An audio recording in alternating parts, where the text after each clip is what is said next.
Nous allons parler dans ce tutoriel de traitement dynamique. Qu'appelle-t-on dynamique? C'est tout ce qui concerne l'amplitude du signal et ses variations. Donc quand on fait du traitement dynamique, on va précisément chercher à mieux maîtriser ces variations. En général, on va faire un traitement qu'on appelle la compression pour réduire la différence entre les signaux les plus faibles et les signaux les plus forts. Dans Audition, on a un certain nombre d'outils qui nous permettent de mener à bien cette tâche.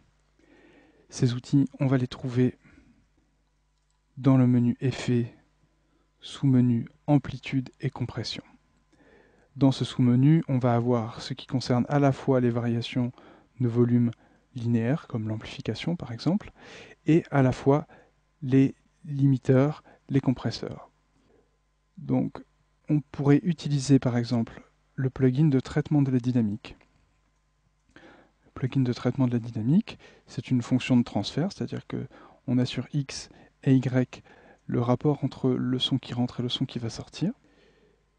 Mais le problème de ce plugin, c'est que malheureusement, le traitement du compresseur n'est pas vraiment visible parce qu'on ne voit pas le signal d'entrée ni la réduction de gain qui est appliquée. Il y a un autre compresseur qu'on pourrait utiliser également, le compresseur monobande.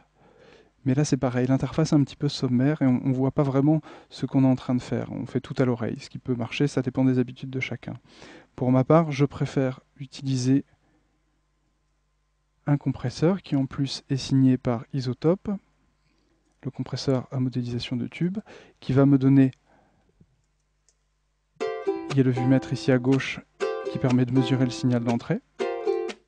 Ici, on a un vumètre à droite inversé qui va nous dire quelle est la réduction en dB qui a été appliquée par le compresseur. Donc là, on a un peu des informations objectives sur ce qu'on est en train de faire. Pour le reste, ce sont tous les paramètres habituels d'un compresseur. Le seuil, c'est-à-dire à partir de quelle valeur le compresseur devient actif. Le gain, c'est-à-dire de combien on va augmenter le gain de sortie en général pour compenser l'effet du compresseur. Le taux, c'est-à-dire une fois qu'on a passé le seuil, quelle est la quantité de signal qui va être amoindrie.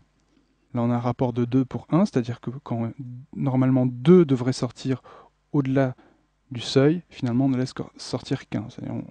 Au-delà du seuil, on divise par 2 le signal qui sort. On a ensuite le temps d'attaque et le temps de déclin du compresseur, qui sont les paramètres habituels. Je ne veux pas trop rentrer dans les détails ici. Donc, je vais faire la preview de mon fichier, soit en appuyant sur Espace, soit en appuyant sur Play. Là, je vais baisser le seuil, augmenter le taux, voilà. Et là, je vois que mon compresseur devient actif puisque j'ai la réduction de gain ici qui apparaît.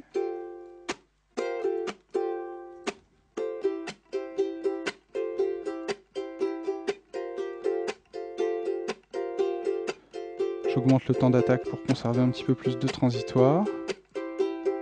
Voilà. Disons que le résultat est satisfaisant. Et maintenant, je n'ai plus qu'à faire appliquer.